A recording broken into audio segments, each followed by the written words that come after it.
Sosial şəbəkədə gördüyünüz hər trendi təkrarlayacaqsınızsa, həyatınızı itirmək təhlükəsi var. Bu barədə birazdan Saf televiziyasında Tibb xəbərlərinin vaxtıdır. Studiyada Günel İbadovadır. Ekranda gördüyünüz bu xanımın həyatı bilirsinizmi niyə sonlanıb? Sadəcə sosial şəbəkədə gördüyü bir trendi təkrarlamaq istəyib. Nəticə etibarilə hazırda bacısı trendlərə uymamaq trendi yaratmaq istəyir. İstənilən halda sağlamlığa ziyandısa, like xatirinə həyatınızı təhlükəyə atmayın.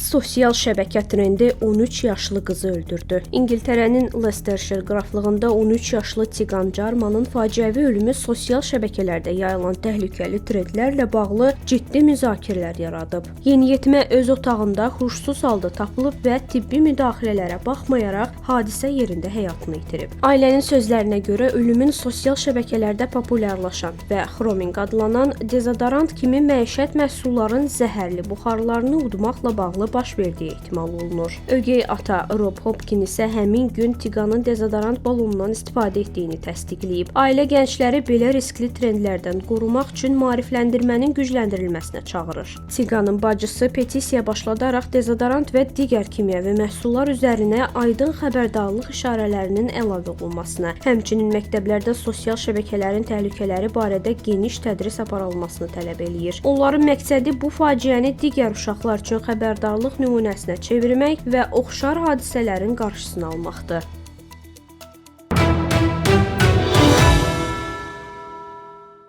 Bir səhər oyanıb görüb ki, qoluna vurduğu döymə dilinin altındadır. Əslində biraz belə olmayıb, amma istənilən halda. Əməliyyat nəticəsində dil xərçəngi olan xanımın dilinin yarısı kəsilib və əvəzinə bədənindən bir hissə vurulub. Bir müddətdən sonra anlaşılıb ki, döyməsi dilinin altındadır. Və ən maraqlı tərəfi odur ki, bu döymə nöqtə vergüldür. Nöqtə vergül cümləni aydınlatmaq üçün qoyulan işarədir. Amma həm də başqa bir simvolik mənası da var. Bu döymənin mənası həyatdan bezəndə biraz özünü daha yaxşı sənə anlatmaq üçün ona imkan yarat deməkdir. Daha çox depressiyada olanlar bu döyməni elətdirir ki, yaşamaq üçün ümidləri olsun. Və məhz xərçəngdən tamamilə sağalan bu xanımın döyməsinin dilinin altında olmağı həqiqətən də çox maraqlıdır. Detalları izləyək. Döymə dilindən qoluna keçdi. Britaniyada 21 yaşlı tələbə Harriet Treffid əməliyyat sonrası nadir hadisə ilə üzləşib. Dilində xərçəng diaqnozu qoyulan Harriet'in orqanının yarısı çıxarılıb və sağ qolundan götürülən dəri və damar toxuması ilə rekonstruksiya edilib. Lakin əməliyyatın nəticəsi onu heyrətləndirib. Qızın qolunda olan semikolon düyməsi indi dilinin alt hissəsində görünür. Semikolon bir cümlədə əlaqəli iki fikri ayırmaq üçün istifadə olunan durğu işarəsidir. Həmçinin psixoloji və sosial simvol kimi depressiya, həmçinin özünü zərər verməklə mübarizədə ümidi itirməməyi tövsiyə edir. Harriet döymənin bu şəkildə yer dəyişməsini inanılmaz adlandırıb. Həkimlər bildirirlər ki, bu nadir hadisə həmçinin rekonstruktiv cərrahiyyənin mürəkkəbliyini göstərir. Əməliyyatdan sonra Harriet aylarla nitq və udma terapiyası alıb. Proton şua müalicəsini tamamlayıb və hazırda tam sağalıb. Onun hekayəsi erkən diaqnostikanın, müalicə planının və psixoloji dəstəyin vacibliyini bir daha önə çıxarır. Pasiyent həmçinin həyatında baş verən bu nöqtəli vergül dəyişməni şəxsi motivasiya və ictimai mesaj kimi dəyərləndirir. FOMO və ROMO bunlar tamamilə yeni terminlərdir. Hansı trendlərə uymaqdır, hansı trendlərdən qaçmaq sujetdə biləcəksiniz. Amma mənim əlavə eləmək istədiyim bir məqam var. Əgər həyatınızı yaşamaq istəyirsinizsə, gözlərinizi başqa talelərdən çəkin. ROMO, Relief of Missing Out anlayışı insanların artıq sosial media, xəbərlər və hər şeydə iştirak etməliyəm təzyiqindən qismən imtina edib. Sakitlik və daxili balans seçiminə yönəlməsini əks etdirir. FOMO, Fear of Missing Out zamanında insanlar daim yeni trendlər, hadisələr, tədbirlər arxasınca qaçırdılar. Sosial status və gəzən görən həyat idealı onları tələsdirirdi. ROMO isə bəzi məqamları qaçırmadan imtina etmək, informasiya və sosial sosial təzyiqdən uzaq durmaq. Bu yolla ruhi rahatlığı, psixoloji yükün azalmasını təmin etmək deməkdir. Mütəxəssislər bildirir ki, insanlara çoxlu impulsiv seçimlər arasında balans yaratmaq, real həyat və şəxsi rahatlıq prioritetini qorumaq vacibdir.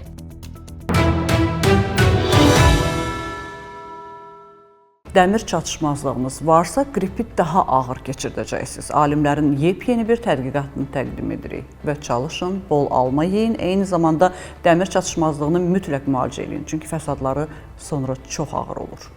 Dəmir çatışmazlığı qripə qarşı immun müdafiəni zəiflədir. Kolumbiya Universitetinin Vegalos Tibb Kollecinin alimləri müəyyən edib ki, dəmir çatışmazlığı qrip zamanı ağciyərlərdə formalaşan immun müdafiəni ciddi şəkildə zəiflədir. Tədqiqatın nəticələri Journal of Immunology jurnalında dərc olunub. Dəmir immun sisteminin fəaliyyəti və qırmızı qan hüceyrələrinin yaranması üçün vacib mikroelementdir. Alimlər bildirib ki, dünya üzrə milyonlarla insanda dəmir çatışmazlığı olsa da, bu problem çox vaxt nəzərə alınmayıb. Yorğunluq və diqqətin azalması kimi əlamətlər kifayət qədər spesifik olmadığından insanlar vəziyyətlərini vaxtında müəyyən eləmir. Tədqiqat çərçivəsində dəmir defisiti anemiyası olan siçanlarda qrip infeksiyasına qarşı immun reaksiya izlənilib. İlk yoluxma zamanı onların orqanizmi T hüceyrələri vasitəsilə virusu tanıyıb, ona qarşı mübarizə aparsa da, xəstəlikdən sonra vəziyyəti dəyişib. Məlum olub ki, sürətli müdafiəni təmin edən yaddaş T hüceyrələrin fəaliyyətini xüsusilə də ağciyərlərdə xeyli zəiflədib. Alimlər qeyd edib ki, orqanizmdə normal dəmir səviyyəsinin qorunması yalnız anemiyanın qarşısı üçün deyil, respirator infeksiyalara qarşı dayanıqlığın artırılması üçün də çox mühümdür. Qan analizi ilə sümüklərin hansı xəstəlikləri olduğunu müəyyən etməyin yeni üsulları var və bu barədə də yepyeni bir tədqiqatı diqqətinizə çatdırırıq. Qan analizi sümüklərin sağlamlığı barədə məlumat verə bilər.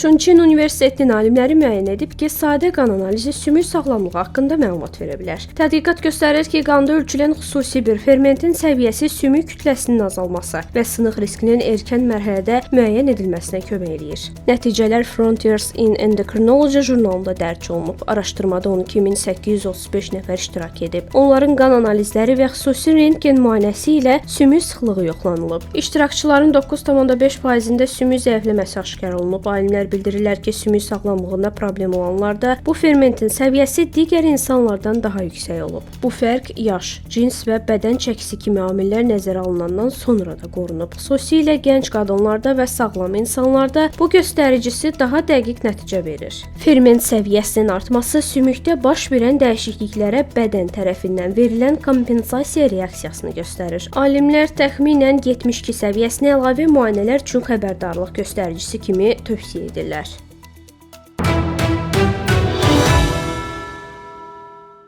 Depressiya ruhani xəstəlikdir. Daha doğrusu, onu fiziki olaraq sadəcə bezginlik kimi hiss edirik, apatiya kimi də.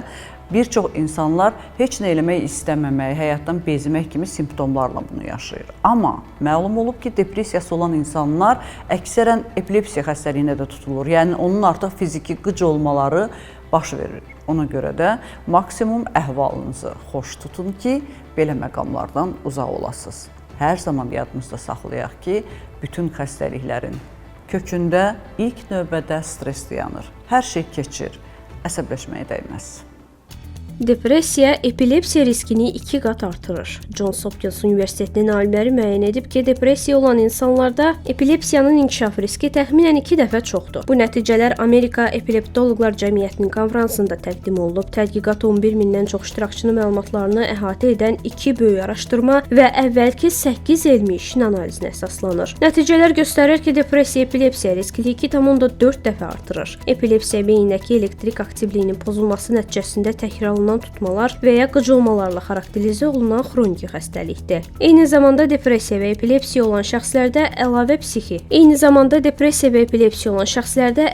psixi, eyni zamanda fiziki xəstəliklər, o cümlədən narahatlıq, yuxu pozuntuları, bədxassəli psixoz və ürək-damar xəstəlikləri daha çox müşahidə olunur. Alimlər bu patologiyaların iki xəstəlik arasında əlaqə yaradan amil ola biləcəyini qeyd edirlər. Araşdırma həmçinin göstərir ki, depressiya epilepsiya müalicəsinin effektivliyinə təsir təsir göstərir. Depressiyada olan xəstələrdə ilk təyin olunan dərmanlara cavab verməmə halları 40% daha yüksək olub. Alimlər gələcəkdə depressiya və epilepsiya arasında mexanizmləri araşdırmaq və risk qrupları üçün profilaktik strategiyalar hazırlamaq niyyətindədir.